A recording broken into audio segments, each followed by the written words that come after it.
A very warm welcome, everyone. My name is Michelle de Klerk, and I'm the founder of the Women's Chapter. And this is part of our Women-Led Wonder series, which is an opportunity that we get to have to speak to our members about their business journeys, their stories, their why, and also how they have grown their businesses so that they can share their insights and experiences with our community. Today, we are speaking to the wonderful Rebecca Rose, who is the founder of To The Fairest Fine Fragrance. Rebecca, it's such an honor to have you here with us today. Thank you so much. Wow, Michelle, thank you. That's a really lovely introduction. I'm delighted to be here today. I've been looking forward to this for a really long time. As you know, I'm a big fan of the Women's Chapter and been following your events for years, actually. So to be able to co-host this with you is a real privilege. Thank you. You're very, very welcome. So before we kick off, because we're going to have a bit of a chat, and then I know at some point we are going to be having a fragrance experience, and those that registered before the 11th, I think, hopefully received their fragrance samples in the post. I'm seeing people nodding, which is good. But obviously, Rebecca and I are just going to have a bit of a chat first. And by all means, as you think of questions or if there is anything you would like to ask, pop them in the chat and we'll integrate them into the conversation. But Rebecca, I'd like to hand over to you firstly, to introduce yourself and To The Fairest Fine Fragrance, and tell us a little bit about what makes your brand so special. Sure, thank you. So my name is Rebecca Rose. I'm the creative director for an independent British perfume brand called To The Fairest. And we launched just before the pandemic, actually, in 2019. And we are a slow beauty brand, and what that means is we launch fragrance by fragrance, and with limited production. And we now have 2 Eau de Parfum, with a 3rd and a 4th coming out this year. And each scent comes as a perfume, but also in body oils and scented candles. And so by the end of this year, when we have the 4 fragrances, means that we can start working on a discovery set as well. So it's been a drawn out journey, but really, really enjoyable. And it's allowed us to kind of grow with our audience as well. Amazing. Thank you, Rebecca. And for those that might be listening, and I mean, I think for so many of us, the idea of launching a fragrance brand, I mean, it must seem like a really big thing to do, especially if you have no prior experience or, you know, you're not a chemist.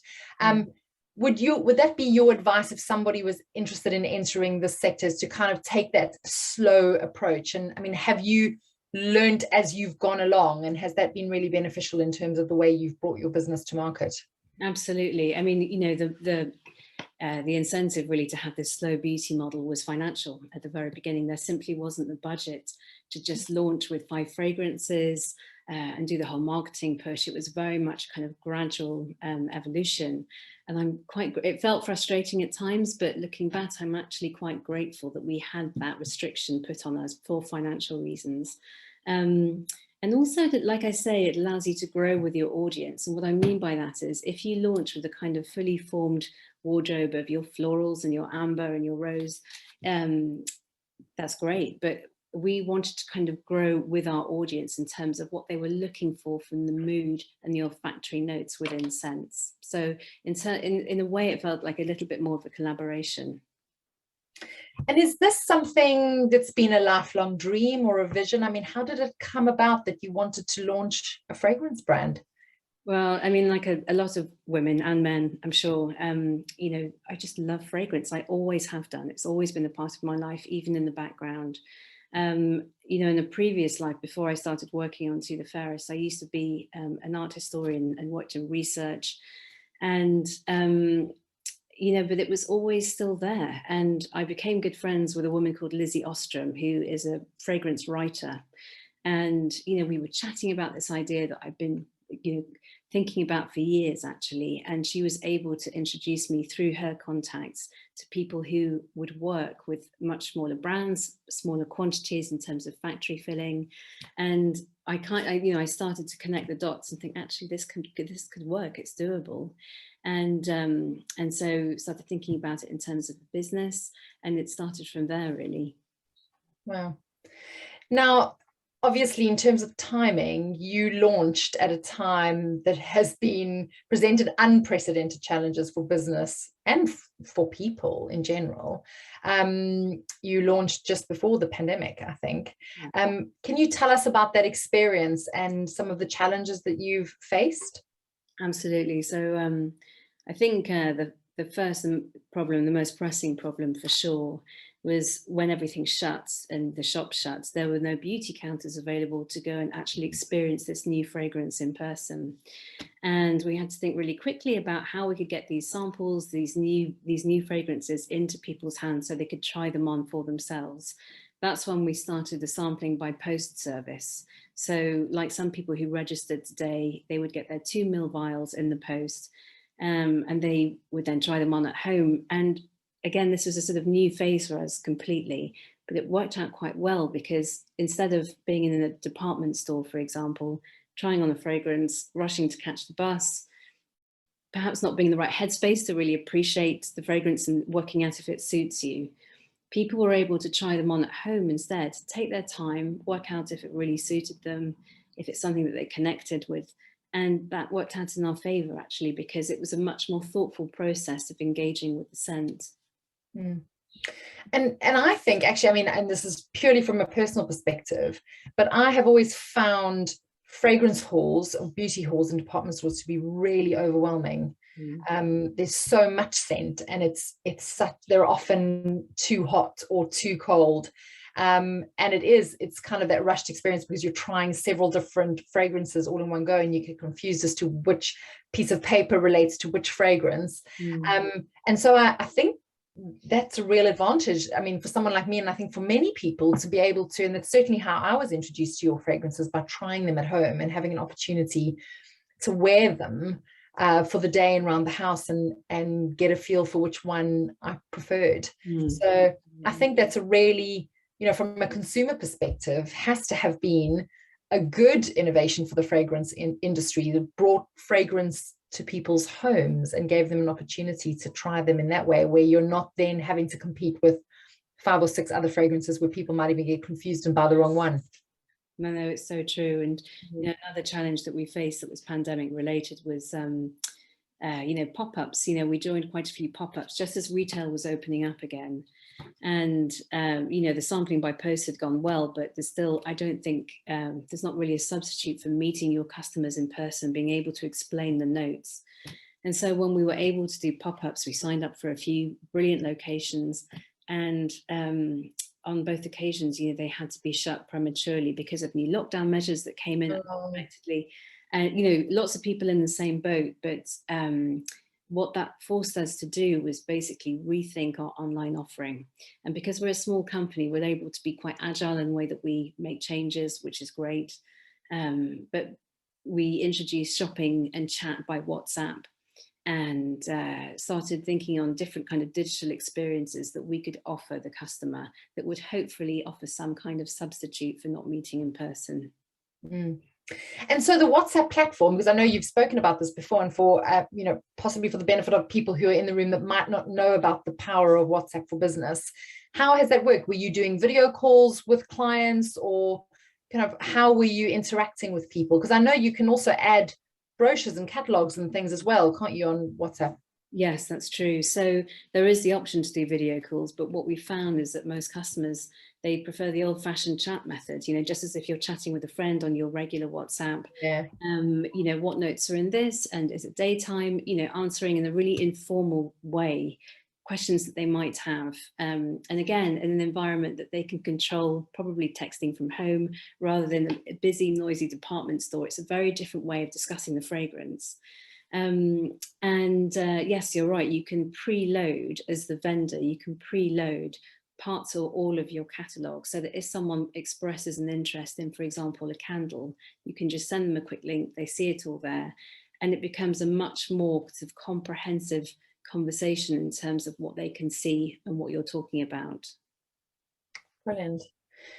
And what about, I mean, we've spoken about, you know, the opportunities of the new ways to reach people digitally in WhatsApp, but were there any other expected opportunities that have come out of this challenging period of, you know, maybe that kind of force you to think about a new way to run your business? Or, I mean, have there been any other opportunities? Because I'm a big believer in there, you know, out of great crisis comes opportunity, and that there's always something positive to be said out of these challenging periods that we go through. Yes, the case for you? I think so. I mean, first of all, it renewed our enthusiasm for when restrictions were eventually lifted in full. There was a renewed enthusiasm to do something really exciting in a 3D space, you know, get to meet people. And, you know, since 2020, we've been hoping to work with a literary festival. And of course, that was delayed because the festival itself didn't take place apart from online. And it's finally going ahead later this year. I can't quite reveal the details yet, but we are so excited about it. And we're going to have a presence at the festival, and there's going to be all sorts of literary tie-ins. And it's just really nice that we know that we'll be able to connect with customers, old and new, in that way, in this beautiful environment in the future. In terms of other opportunities, again, we had to think on our feet in terms of how to sustain the business during this really difficult period in retail. And so we started doing a little bit more corporate gifting. So, for example, to mark an award, to mark a book launch, things like that, to be able to do a personalized selection of our products in a bespoke gift bag with the individual's logo or the corporate logo on. That was you know, that was through necessity, but actually it helped build brilliant relationships, and it introduced our product to a wider audience. Amazing. It's so inspirational to be listening to you talking, Rebecca, about, you know, how you have really kind of emerged from this very challenging time, because I think there were a lot of businesses that didn't, unfortunately. So I love hearing these positive stories of innovation and pivot. Thank you for saying that. Can I just say that there were also some really stressful moments? I don't want to make it sound like it was really easy, because it was, you know, it was super challenging, like, you know, for a lot of people. But it was just that, you know, the feeling, okay, this is the problem. How are we going to fix this? And yeah, I mean, so far so good, but there are challenges still ahead. Yeah, no, I'm sure, and it's. I think we all know that behind everything we see on Instagram, and we talk about the positive elements, that there would have been very dark days and and tears shed. We've all been through that. I think regardless of whether or not we're professionals or entrepreneurs, everybody's, you know, we've all faced our own challenges over the last 2.5 years. Let's talk about the creative process. I'm really interested to know more about that from, you know, the fragrance perspective.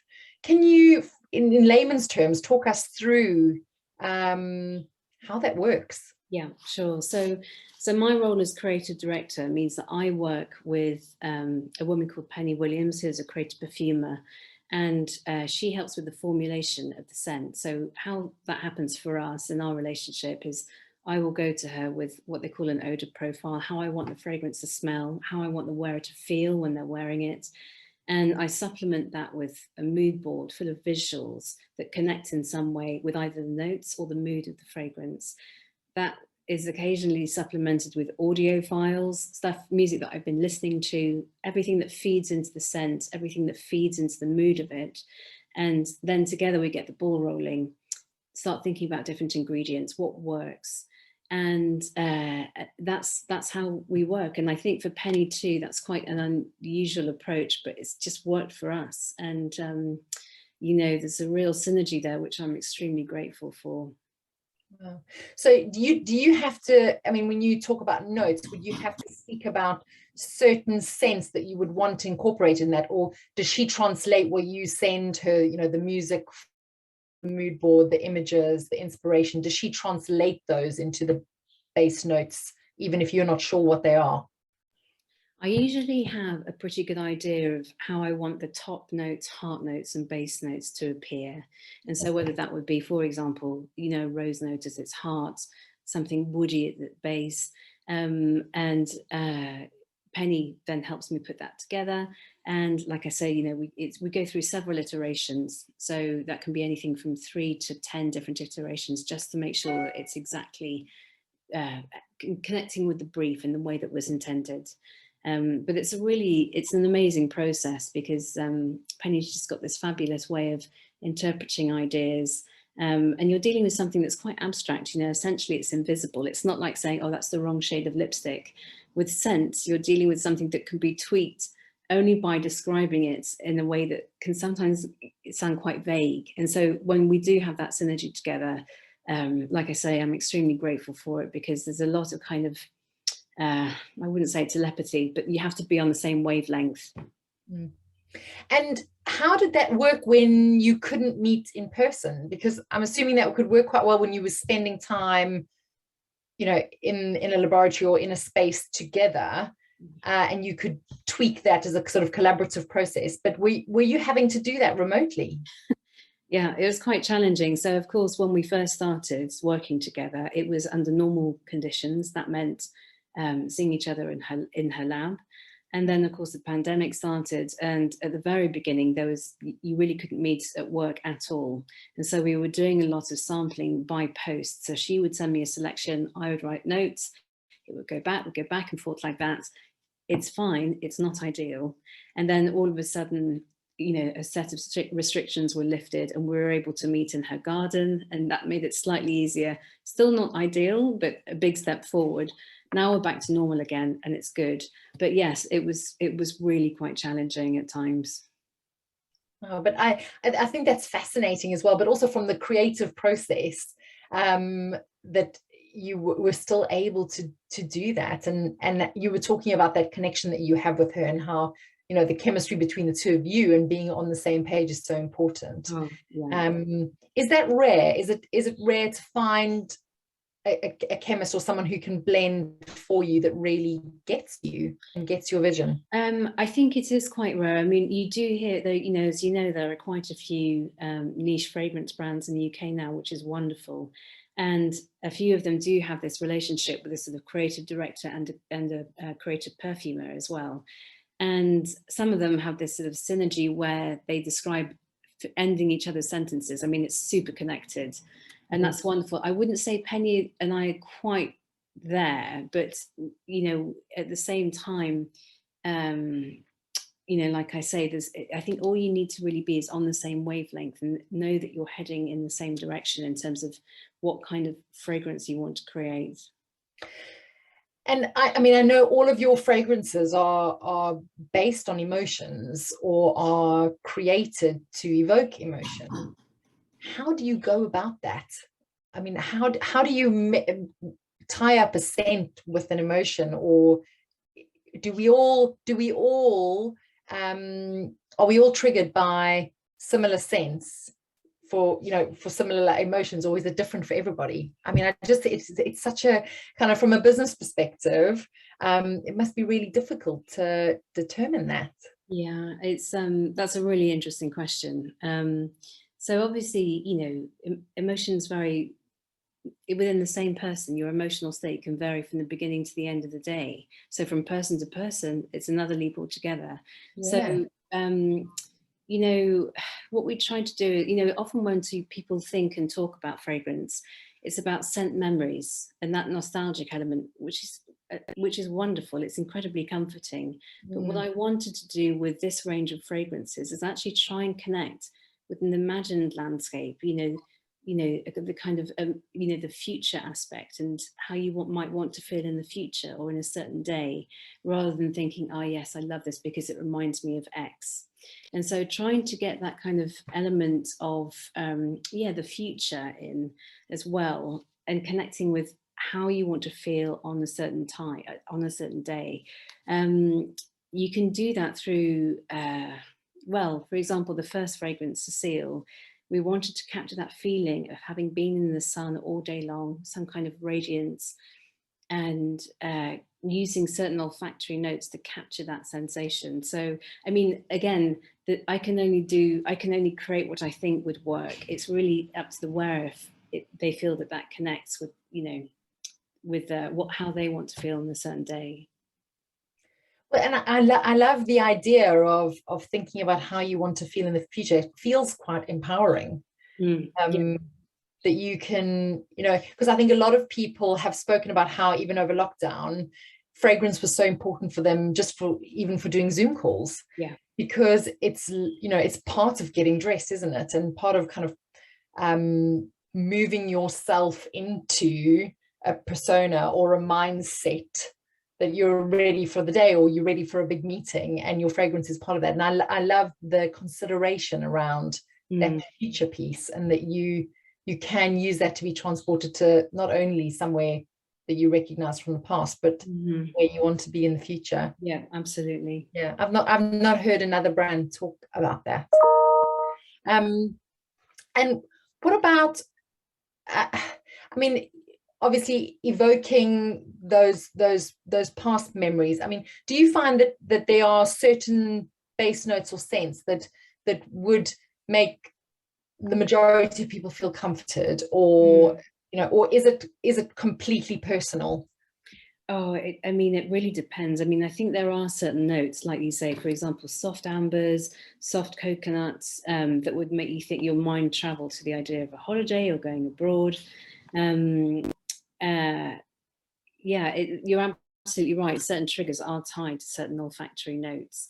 With florals, you have the opportunity, I think, to do something quite different.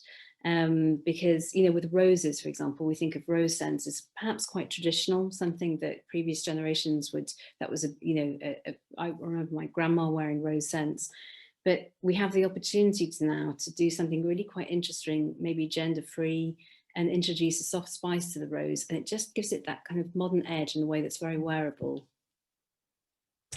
That's amazing.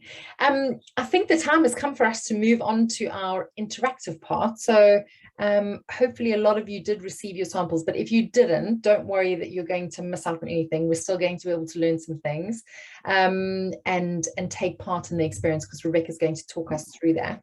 And I think, Taryn, you've got a presentation that you're going to share while Rebecca's chatting. So Rebecca, let me hand over to you, because I don't know if you have any special instructions for everyone.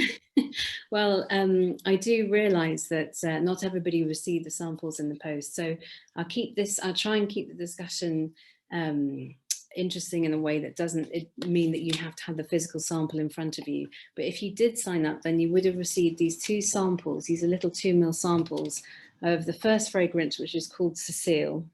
And this is a really summery fragrance. We wanted to try and capture that even with the packaging, the sun rays on the blue background. And then the second fragrance, which is Eau de Cosmique, and that's a much more nocturnal, much more daring fragrance. So just to start off with the artwork, I don't know if everyone can see that on their screen now, I guess so. But because, again, for budget constraints, we had to work, we didn't have the money for a huge marketing campaign. So I knew that the visual that we did create to advertise the scent, it had to be really quite powerful and arresting. And I wanted to use some kind of floral motif in there to try and translate the botanical notes. And I worked with this amazing artist who was able, I think, to really convey the mood of the fragrance, the summer feel of the fragrance in this illustration. You've got the sun rays there, you've got the metallic aspect from the sun. And like I say, you've got the clove bud, you've got the rose, you've got the bergamot, there's a slight citrus element. So if you do have the fragrance now, then please feel free. I don't know whether you can see me still, but feel free to have a spritz of the Cécile. And it opens with this really, I think, very beautiful, very light bergamot, the citrus. And then in a few minutes, you'll see the dry down. And there's a little bit more of the vanilla tonka bean. And to some people, that is a nice holiday fragrance as well. And I should say, Michelle, that in our candles, when we make our candles, they're designed to capture the base notes of each fragrance. And so the candle version of Cécile is this really lovely, warm, sort of amber vanilla fragrance that to me is very much a holiday scent. I love it. I have the Cécile candle, and I burn that downstairs, and everyone, and long after I've put it out, like days after, people say, oh, this is how it smells when you come into your house, which is good, because by that point you don't really notice it anymore, I suppose, because you just get used to it. Yeah. In terms of what we can smell, is it smelling a fragrance, is it a bit like tasting a wine, where there are elements that most people would pick up, but is it also kind of open to interpretation? And would it be a case of if somebody smelled this, they might not necessarily smell, or the sense that would be most prominent for them might not be the same as what they would be for somebody else? Yeah, that's absolutely right. And totally valid. You know, someone might experience peppermint, for example, and that may not be in, you know, the official ingredients, but if that's what they're detecting, or it takes them back to a place where they think of peppermints, it's valid completely. Everyone will have a slightly different interpretation. And of course, that's before you even get on to the different skin chemistry. You know, the way it will smell on two people's skin after a certain amount of time, it really could be quite different. And that was one of the reasons why I think it was beneficial doing this sampling by post system during the pandemic, so that people could try it on at home in a more thoughtful, sort of less hectic, more considered way. And I should mention that when we do send out the samples by post, obviously you get your little sample here, but you also get a note card. So this is a miniature version of the illustration that's on your screen now. And on the back, there's a little rundown of top, heart and base notes, just to kind of help you work through what you might be experiencing in the scent. I'm going to move on to the second scent now, Michelle, if that's okay. Yeah, go ahead. So the second scent's a little bit different. It's called Eau de Cosmique, and it's much more unisex and nocturnal. And the idea, the inspiration behind this scent is I wanted to capture that feeling of stillness and serenity at nighttime under the night sky. And the way that we tried to do this is get us a very slight metallic note at the very beginning to somehow represent the twinkling stars in the velvet sky above. And we tried to do that with cardamom. And if you have your sample now, I just should mention that on the inside, we've got this metallic star sky printed on the booklet, again, to try and connect with the mood of the scent. But it opens with this sort of softly metallic with the cardamom. I just love this. And then as it dries down, you get a little bit of cinnamon in there as well. And at the base, we put chocolate cosmos flower note. And it's not a sort of syrupy sweet chocolate. It's a very dry, sorry, I don't know if you can hear, we've got some building work going on next door. Yeah, it's this really lovely dry cocoa powder note almost. And on the skin, it just smells divine. It really does. Rebecca, you mentioned skin chemistry earlier. Can how a scent smells on you be affected by your hormone levels, or your, you know, can it change with hormone changes? And what would result in our skin chemistry changing, I guess? Because I think women certainly find that, don't they, as they go through different cycles or changes in their lives, that their fragrances can smell different on them, or maybe something they always loved is something that they don't love anymore. How would you explain that, and from a, you know, kind of a skin chemistry perspective? Sure. So, I mean, you know, I'm not a biochemist. I wouldn't be able to answer that question fully, though I would say that, you know, people fall in and out of love with fragrances all the time, and something that perhaps you adored 2 years ago isn't quite right for you now. So that's kind of the emotional response, but also what you say, the biochemical response, how it changes on your skin, like with hormone levels, you know, different stages of the month, different life stages, something could change completely. But like I say, I'm not qualified to give you the kind of proper no, don't worry, and certainly we wouldn't have expected that. But but people talk about it. It's a thing that happens, and I mean, it would be a really interesting area to research. Yeah, I mean, personally, I wore the same fragrance, kind of in, you know, my 20s and 30s, and interested, and people used to always say, oh, I reckon that's so you, or that fragrance, I can smell you before you even coming. And I could never smell it on myself. But interestingly, after I'd had children, no one ever commented on my fragrance again.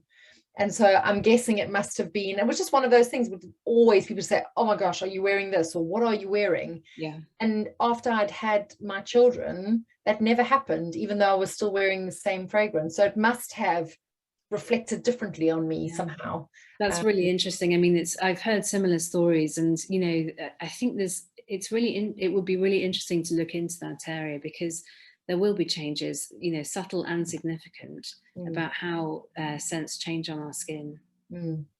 So we have actually had a question from Caroline and Emily. Rebecca, what's the difference between parfum, oud, oud, and toilette? Okay, so generally speaking, it relates to concentration. So our fragrances are Eau de Parfum. That's a higher concentration than Eau de Toilette. And then, you know, you have your spritzers and your colognes, which are slightly lower concentration. And then you have Parfum, which is the more intense version. And so it's really about how, you know, the longevity of scent, the intensity of the scent, what kind of fragrance you want to wear. If it's a hot day, you need something that's daytime appropriate. You might want to go to a lighter fragrance. But all of our scents are Eau de Parfum, and we think it's a concentration that really brings the notes to life. It works best in terms of the formulation for us. And does that come in different kind of, I mean, you were talking about the concentrations, but yours are all in a spray form, so you don't have to dab them on? Because if I remember correctly, my grandmother's parfums were always in much smaller bottles that you might have had to dab on and not necessarily spray because they were so concentrated. Is that still the case with, you know, the way that it's delivered onto your skin? And I think, I mean, that kind of, you know, became less popular for a while, but I think it's returning in the way that, you know, solid scents as well are increasingly popular. And they come, and also they're very attractively presented. They're in like a little kind of beauty compact, if you like, and it's a really convenient way of carrying fragrance with you, especially if you're traveling, there's no liquid. And so I think sort of unusual ways of applying fragrance, whether it's a roll-on, I know some brands now have a little brush on, as in like an artist's brush. I think people are kind of exploring different ways of applying scent and working out what suits them best in terms of convenience and also body chemistry. That's really exciting. So that brings me on to the question around kind of what's new and what's coming next for you. So we've got a scent launching in a couple of weeks, which is so exciting. It's called Aubine, and it's a gardenia. And Aubine is a French girl's name, and it means dawn or light. And the idea behind this fragrance, I wanted to capture that sense of optimism at the beginning of the day, sense of promise. And so it opens with quite a bold gardenia note. And then we have honey at the heart, and it dries down to a lovely woody with frankincense at the base. So yeah, quite a departure for us, but I'm really excited about it. I cannot wait. Yeah, you've got the artwork in front of you now. You can see the tuberose, the gardenia. You can see in the left-hand corner, you've got the tiny suggestion of the honeycomb, but again, not too cloying and sweet, that kind of slightly, you know, waxy and dry honey. So yeah, we can't wait. And some jasmine in there as well. And then the fourth scent that's coming out, not till the autumn, is another unisex fragrance. That's different again. It's a really earthy vetiver, quite rooty, with also some lily of the valley in there. And that fragrance was designed to capture the sensation of going off grid, of really reconnecting with nature, the forest floor sensation. So yeah, I'm really excited about that. We're working on the artwork for that right now. And so to try and capture that mood in one of these circular illustrations, I think it's been a little bit more challenging than others, because we're relying on things like tree bark and, you know, rooty vetivers. But yeah, we're working on that right now. It's really exciting. And then by the end of this year, we'll have a discovery box. So yeah, the brand is growing slowly, but I'm really excited. And which of your scents can people buy in candle format as well? Is it Celine only, or do you have the other ones coming out in that too? Yeah, all of them. Every single fragrance is available in candle form. Amazing. And so at the moment we only have Cécile and Eau de Cosmique available as candles, but in a couple of weeks' time it will be Aubine, the gardenia scent. And then following on, the vetiver will come out in September. So yeah, we love candles. It's a really interesting way of fragrancing your home. we use quite a high concentration of fragrance oil. So what that means is, even if the candle isn't lit, if it's left near, for example, a radiator, it's still able to scent the room to a degree. So, you know, I'm really happy with the formulation that we've come up with. Amazing. We've had a couple of questions, Rebecca, from Olga. Will there be a body oil for Aubin? Yes, there is. And I love the oils because it's quite a different way of wearing fragrance, as you know. We made these oils, they're designed to be quick drying. So they're made with organic argan oil, all of them. And you can apply them straight out the shower, or it dries so quickly that you can get dressed almost immediately. And, you know, it's a very non-greasy formula. The scent isn't designed to stay on you all day as it would with a perfume. It lingers for probably 15 to 20 minutes. So it's a very light, very daytime way of experiencing the scent. But yet the Aubin oil will be coming out next month. Very exciting. Helen's asked that about your name, To The Fairest. She says she loves it and the explanation online, but she would love you to tell us a little bit more about what your brand represents, and possibly for those that don't know where To The Fairest originates from. Yeah, so it's To The Fairest were the words inscribed on a golden apple from a garden of the Hesperides. So it's taken from classical mythology. And this golden apple emblem throughout classical mythology sort of identifies with women as muses. And that's what really spoke to me in terms of the branding. I really wanted to communicate with women and their modern women about their desires and their moods. So yeah, there are quite a few kind of classical influences infused into the making of each of these scents, things that we look at when we're reading, you know, the visuals that I'm looking at with Penny when we're actually concocting the scent. Amazing. Helen, did that help? I'm loving the questions, so please do pop some more. Caroline and Emily from Daughters United have asked, is it true that the same perfume can smell differently on all of us? Can you explain why that may be? Goodness, I mean, it's a really interesting question, but I just don't know if I'm able to explain the biochemistry aspect of it. I think I wish Penny was with me now, actually, because she would be able to give the most brilliant and eloquent answer to that. But yeah, what I might do, Caroline and Emily, if it's okay, is have a chat with Penny and then I can email you separately, because it's a really interesting question. Brilliant, thank you. We've only got a few minutes left, so if anyone else has any other questions that they would like to pop in, please do, or if you would like to even unmute yourself and ask a question, you're most welcome. Rebecca, is there anything that we haven't touched on today that you would like to share with everybody? Gosh, we've got a few more pop-ups coming up, which I'm really excited about, because fingers crossed they won't be shut prematurely this time. But we're doing a pop-up in John Lewis in October. Oh, amazing. Excited about, in Cambridge, hopefully London as well.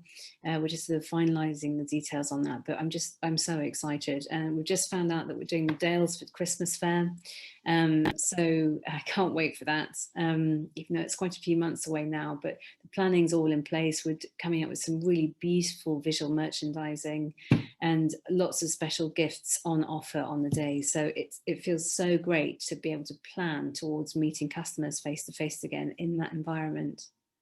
Amazing. And is it fair to say that you're still doing your in-person meetups in London at Mortimer House like you were doing? I mean, anyone that's attended here, if they would like to have an in-person fragrance experience with you, can they book that in with you? Absolutely. So they're normally on Wednesdays and Saturdays, and it takes the form of really informal, friendly conversation about fragrance, what kind of fragrances speak to them, what they've worn in the past, what kind of fragrances they're looking to wear in the future, and to see if anything connects. And we go through all of the scents together, smell them, see what speaks to them, and how they want to wear it, whether it would be through a home fragrance, scenting a domestic environment, or whether actually they want something to wear on their body. But yeah, we do that Wednesdays and on Saturdays, and it's just a case of booking through the website, or of course just DM me on Instagram. Brilliant. And I'm also very excited that we are going to have you scenting the tables for us at our Cliveden Summer Day Out, which is super exciting. We're having a private afternoon tea in the boudoir at Cliveden House, and we just checked with them, and we are hopefully going to be able to have some of your scents on the table so that they can add a really kind of elevated level to our afternoon tea experience, which is it's actually the Jubilee afternoon tea, which will be quite cool after we've had some boating fun at Cliveden, which will be really good. So for those of you that are on our mailing list, you'll find out more about that, but it might also be a good opportunity to experience Rebecca's scents in June, which is when our Cliveden Day Out is. I think we had another question pop in just before we Sarah Harron has asked, do you white label for other brands? No, I do consult occasionally if someone is looking to create, you know, their own range of candles, for example, but it will be on a much smaller scale. It will be, let's say, an established small British heritage brand who's looking to do some kind of candle, for example, to commemorate a certain product that they're launching. And I do consult on things like that. But no, we don't do sort of white label in terms of manufacturing. Okay, thank you. For those that might be interested to try the fragrances, obviously there's an opportunity to go for the sampling option if you didn't get yours today, but we also have a special code for anyone who would like to purchase, which is valid for the next week, I think, and that's purchases through the website, and you can use TWC20. I'll pop it in the chat, or otherwise I will include that in our follow-up email if you would like to purchase one of the fragrances, body oils or candles to try for yourself. And also do stay in touch with Rebecca, so sign up for her newsletter so that you can stay in the loop on when the new fragrances launch and when you can try them in sample format. So Rebecca, thank you so much for such an inspirational conversation. I always think it's so fascinating to speak to creatives and to get an insight into their process and how that results in a physical product. It's been really, really wonderful to hear from you firsthand about that, and hopefully everybody feels the same level of excitement that I do to try your products if they haven't already, but also just to engage with you and to be a part of your brand journey. Oh, thanks so much, Michelle. It's been a real pleasure. And just to reiterate what you said about the newsletter, for UK subscribers, if you sign up to our newsletter, then you're sent free 2 ml samples of fragrances as they launch. So if that is of interest, then, you know, like I say, get in touch on Instagram, or you can sign up to the newsletter on the homepage for our website. And yeah, we can take it from there. But thank you so much for this opportunity. It's just been wonderful. And thank you also for the questions. Oh, you're welcome. I love having these conversations, and it really puts a spring in my step for the rest of the day. So thank you so much for sharing so much of yourself and your time with us today.